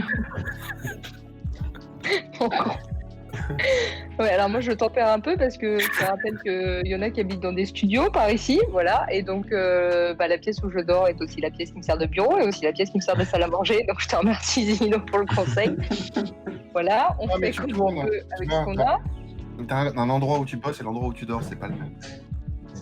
Non, mais enfin là, tu vois, je lève les yeux et je vois mon bureau. Hein. Et puis là, je suis assise sur le canapé qui sert aussi de lit. Donc c'est comme tu veux. Mais bon, après, je peux aller te donner cours dans la cuisine ou la salle de bain. Je peux tester, hein. Ça peut être une idée. Tu seras plus en forme. Je te remercie. Ça, c'est... Ok, je te remercie. Non, mais effectivement, habillez-vous. Et enfin, c'est tout bête, mais juste... Oui, ok. J'ai aussi un plaid, c'est bon, ça va. Mais mine de rien, je suis quand même habillée.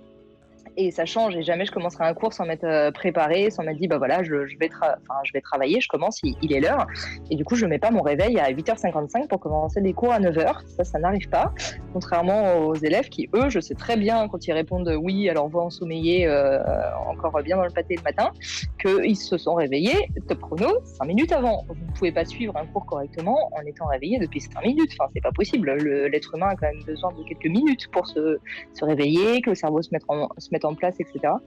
Donc ouais, essayez de vous lever un petit peu avant et de vous préparer, de vous mettre en condition. Et après, moi, un conseil perso que je donnerais, c'est sortir, prendre l'air. Donc si vous avez 1 heure de pause le midi, prenez une demi-heure pour aller pour aller marcher, si vous pouvez, ou sinon à la fin des cours, ça fait toujours une transition. Et faites des vraies pauses, c'est-à-dire une pause, quand vous avez un quart d'heure entre les cours, ne prenez pas votre smartphone pour aller checker les dernières notifications reçues, parce que vous passez d'un ordi à un autre. Faites une vraie pause, lisez un article qui vous intéresse, je sais pas, mettez une musique et juste écoutez-la, faites 10 minutes de méditation si vous avez envie, marchez, bougez un petit peu, mais ne reprenez pas un téléphone ou un autre ordinateur pour aller checker des mails sur vos 10 minutes de pause, quoi. Ok. Je pense qu'effectivement, sortir, ça reste le meilleur conseil. Si vous avez la possibilité de sortir, s'aérer l'esprit, c'est fondamental. Vraiment fondamental. Et puis pour répondre à ce parce qu'a priori sur le chat, vous êtes en train de me dire que vous préparez un certain nombre de choses par rapport à la remise des diplômes. Je dois juste vous rappeler qu'on a aussi une bonne mémoire et qu'il y a un certain nombre d'anecdotes qu'on sera à même de pouvoir ressortir le jour J lorsqu'on fera des discours. Donc ne vous croyez pas en terrain conquis. Hein.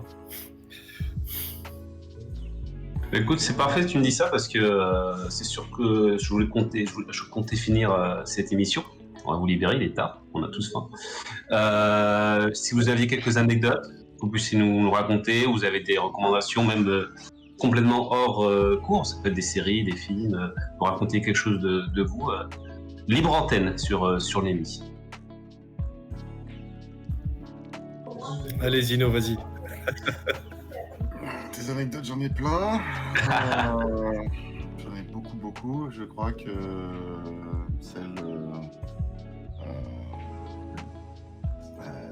celle que je préfère, c'est je racontais que parce que je n'avais pas encore pris l'habitude de bien utiliser les backups, de bien avec du guide propre, de prendre des notes, etc. 3 jours de la remise du produit final d'un projet à près de 500 000 €. Et j'ai tout perdu. Donc j'ai passé 3 jours non-stop à faire ce que je pouvais pour rattraper le coup. Le client n'a pas vu. Oh, bien joué. Oh. Well done. Youssef, une petite anecdote quand je réfléchis.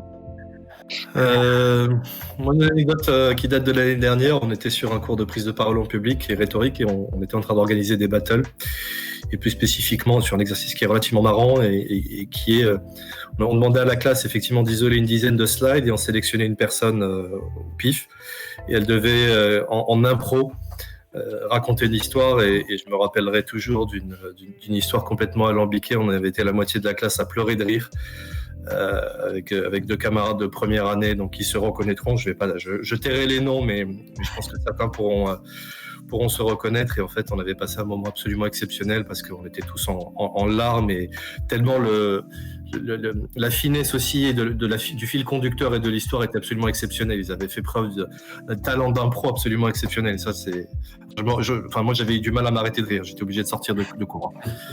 Donc voilà. Mélanie, si toi aussi tu as une anecdote, tu peux y aller. Ouais, moi c'était comment ? C'était Ça fait un mix entre 2 prénoms, on dirait, c'est terrible. Vas-y, Mélanie. Merci. C'était en 2e année, je crois, ou l'année dernière, peut-être. Non, c'était en 2e année. Et en gros, du coup, j'étais en stage et ils avaient fait. On avait eu des cours de motion avec M. Masson pour les anciens qui le connaissent. Et du coup, pendant mon stage, j'avais fait toutes les erreurs possibles qu'il m'avait dit de ne pas faire. Donc, je m'étais pris des portes.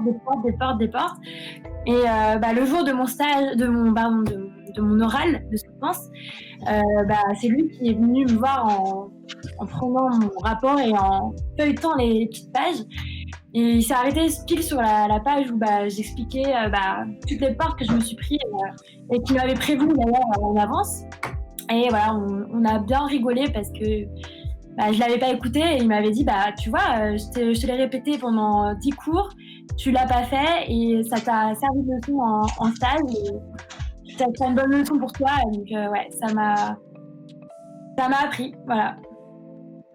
À la force. L'expérience, ouais. Exactement. It's your turn, Maëlys.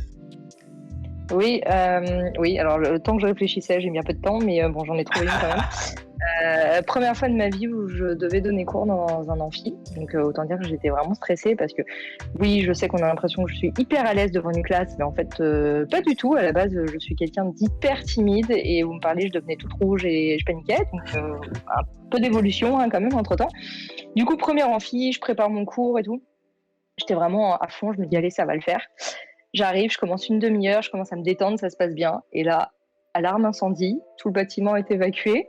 Du coup, tout le monde va dehors. Et puis, en fait, on a dû rester dehors parce qu'il y avait un problème et j'ai jamais pu finir mon cours. Voilà. C'était la tristesse. Pas mal de bizutage. Un cours inachevé. Oui. Et sinon, vous regardez quoi dernièrement? Par les compléments hors. La transition est un peu directe, je suis désolé. Mais c'est important. compris, là. Il faut que tu préviennes avant. Excusez-moi. Sinon, pour ne plus parler de travail et d'études, vous regardez quelque chose dernièrement, vous nous conseillez une série, un livre, vous êtes sur Cyberpunk, pas du tout. Vous avez acheté Pas mal de streaming, avec un film qui s'appelle Mossoul sur Netflix que j'ai trouvé très bien fait et qui raconte l'histoire d'unités d'élite de soldats irakiens qui essaye de libérer une partie de la ville de Mossoul qui est en Irak des djihadistes. Et pour l'anecdote, ce sont les frères qui ont fait tous les Avengers qui ont produit le film. Et c'est un bon petit film de guerre. Et enfin voilà, petite curiosité que j'ai trouvé vraiment bien sympathique. Sinon, Malice, Mélanie, pour moi, Louis aussi. Moi, très Netflix. L'abonnement, je le rentabilise. Voilà, donc très Netflix. Et j'aime beaucoup les documentaires sur Netflix. Donc, si jamais vous voulez vous cultiver en même temps, dans ceux que je vous conseille, il y a une série qui s'appelle Dirty Money, qui est en 2 saisons et qui est exceptionnelle. Et chaque épisode, en fait, revient sur une crise financière dans le monde. Mais c'est juste hallucinant. Vous pouvez avoir la banque américaine Wells Fargo qui se fait clairement de l'argent sur le dos de genre tous les Américains, incroyable. Vous avez le fonds en Malaisie, où pareil, il y a eu un détournement de genre 3 milliards de dollars, et on se dit mais comment c'est possible? Du coup, ces épisodes durent 1 heure à chaque fois, ils sont pas plus longs. Le vocabulaire est très soutenu, donc mine de rien, ça vous fait travailler aussi un bon anglais. Et c'est surtout, ils sont très documentés, hyper enseignés, et je vous les conseille parce que vraiment, vous allez apprendre plein de choses et halluciner sur le monde économique actuel, je pense. C'est le documentaire pour garder foi dans l'humanité, quoi. Tout à fait, exactement. Zino, tu as le temps de voir quelque chose? Alors, en ce moment, j'ai pris l'habitude de papoter le soir avec un groupe d'étudiants qui a besoin de discuter après des épreuves diverses et variées. Non, j'ai pas trop le temps, mais surtout en fait, le fait de passer toute la journée devant un écran, à vrai dire, j'ai pas forcément envie de passer ma soirée devant un écran aussi. Donc je me suis refait tous les Peter F. Hamilton. Donc, Youssef, c'est toi qui as mon premier volume de Reality Dysfunction normalement. Voilà. C'est celui-là. Donc je me suis refait tout ça. Peter F. Hamilton est un auteur qui est très particulier. En fait, il écrit des romans sur des univers soit en futur ou ailleurs ou n'importe quoi, mais façon comme si c'était un journaliste qui racontait ce qu'il... Enfin, D'accord. quand on le lit, on a l'impression qu'il y habite en fait. Donc c'est assez fascinant à lire parce que on n'est pas dans de la science-fiction ou dans de la fantasy hyper éthérée, etc. et machin. On est dans du reportage en fait d'univers qui n'existe pas et c'est super intéressant. Cool. Je te prendrai bien quand tu auras fini, Youssef, je suis preneur. Ouais. Louis, Mélanie, si vous voulez rajouter quelque chose aussi au niveau des recommandations. Alors non, pour moi, j'ai rien pour le moment. Du coup, tout le monde prend note parce que j'ai vraiment rien. Ça tombe bien, du coup.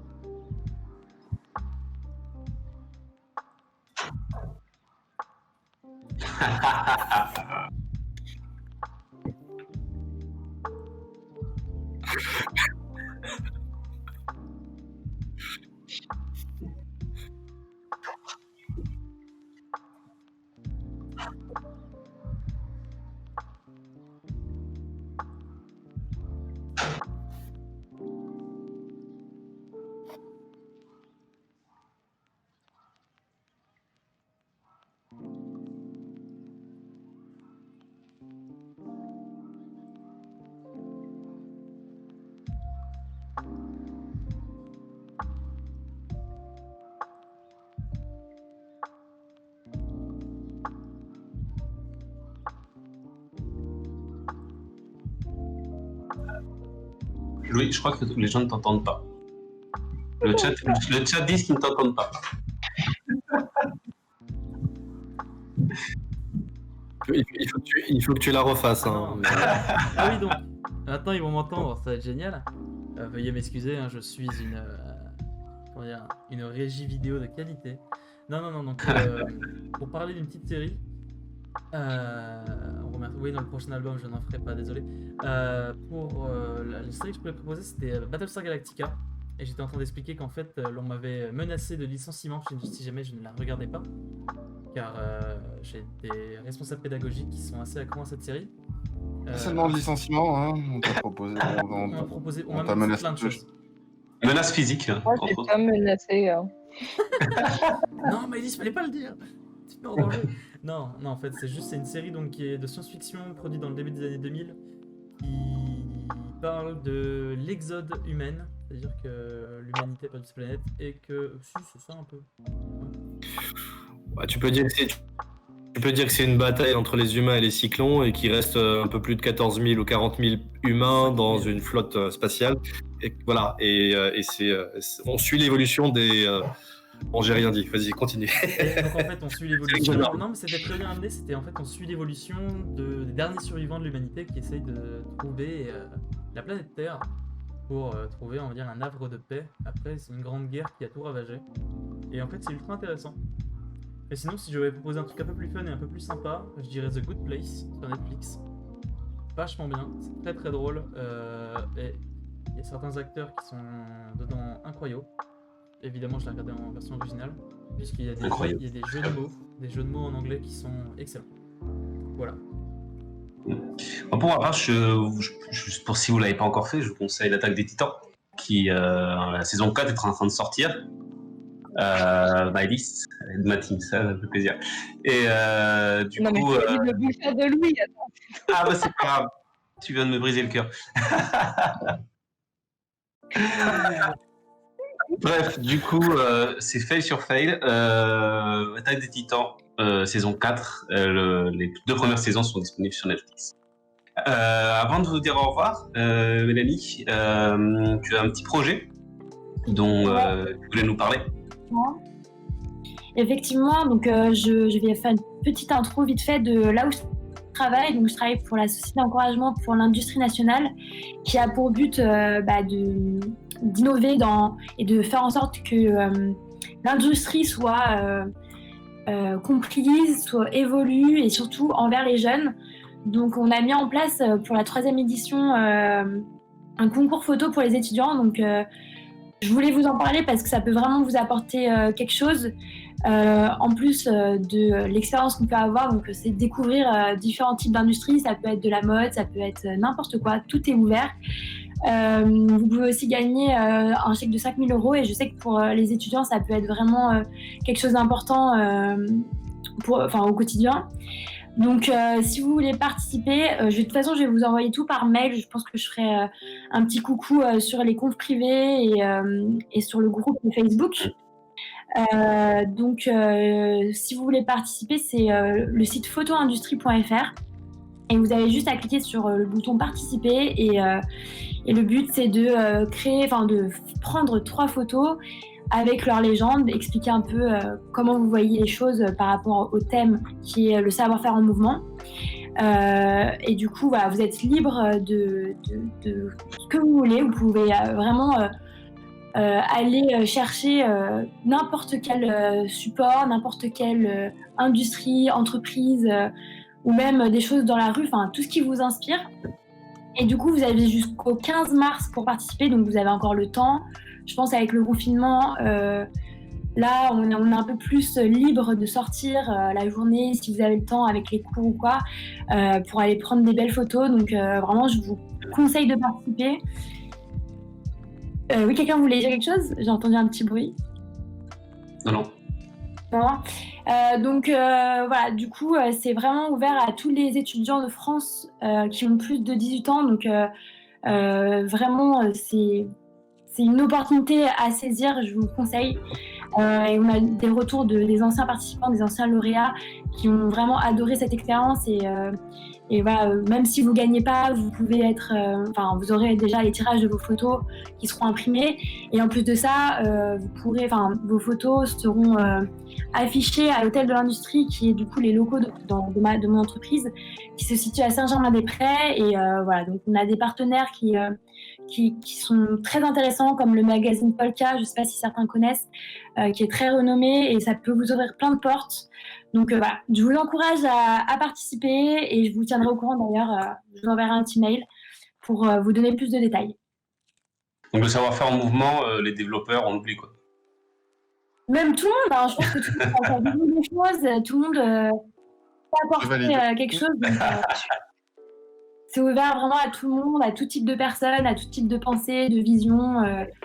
On n'est pas du tout fermé. Justement, le but, c'est que ce soit assez bienveillant et qu'on pousse les étudiants au maximum dans la connaissance. Voilà.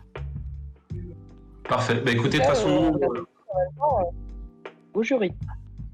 Ouais. Et puis par contre, de toute façon, quel que soit votre spé, c'est pas forcément les designs qui font des photos. Apprendre à cadrer quelque chose, apprendre à focaliser, à raconter une histoire avec une image et pas avec des mots, c'est une compétence importante.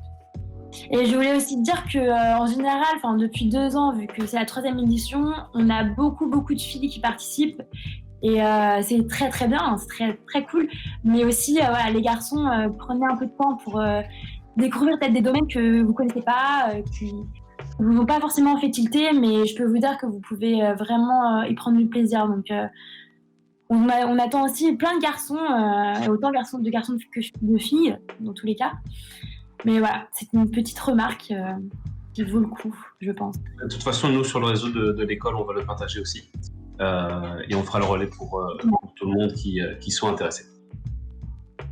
C'est gentil, merci en tout cas. Écoutez, sur ça, je vous libère et je vous remercie.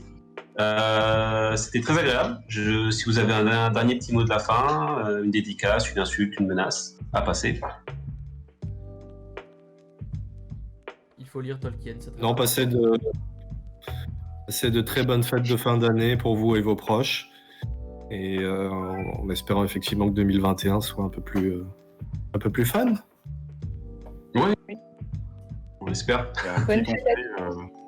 Si vous arrêtez de vous tripoter les uns les autres en permanence, peut-être qu'il y a une chance qu'on arrive à vous revoir assez rapidement en présentiel. Sur ces belles paroles. Et bien écoutez, je vous dis bonne soirée. Et la prochaine émission, donc numéro 3, elle aura lieu en 2021. Donc pareil, bonne année, bonne fête. Et écoutez, à bientôt. Et merci encore. Bye. Bonne fête. Bonne soirée. Au revoir. Au revoir. Ciao.